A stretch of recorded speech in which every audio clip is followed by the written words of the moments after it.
Al-Quran panjang berduri pegang oleh Allah serta Nabi Allah ladum panjang ladum dengang wadah tabasyar ladum ladum betua wadah tabasyar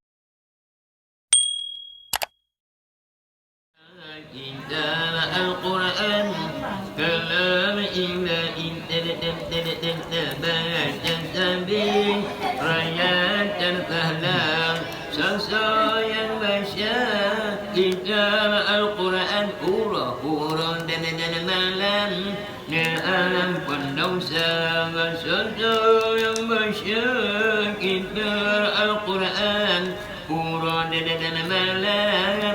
ampun dosa Allah kita Al-Quran kalam ilahi baca sabih rakyat terfalah kita Al-Quran kalam ilahi baca sabih rakyat terfalah sasa yang baca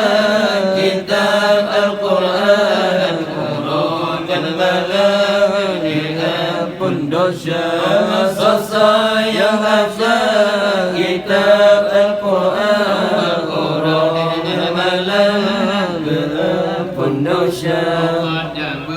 Al-Quran panjang berduri pegang oleh Allah serta Nabi kita Al-Quran panjang berduri pegang oleh Allah serta Nabi Allah ladum panjang ladum dengang wadah tabasyar ladum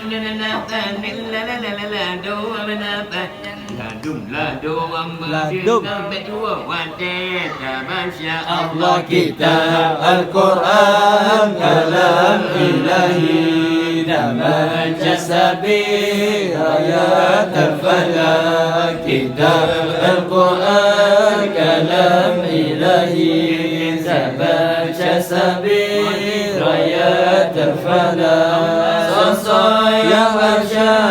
kitab Al-Quran huruf dan malam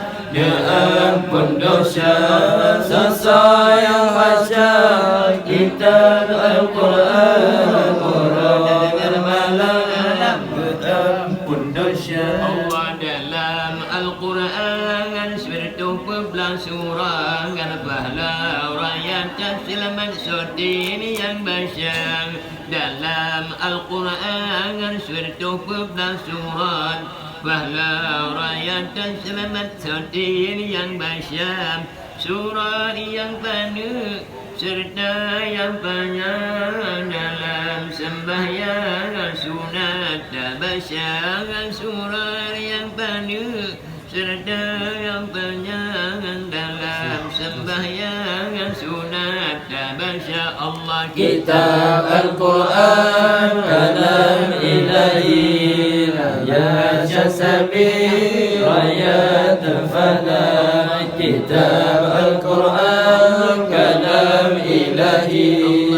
baca sabih rakyat terfalah sasa yang baca kitab Al-Quran huruf dan malam ampun dosa Allah sasa yang baca kitab Al-Quran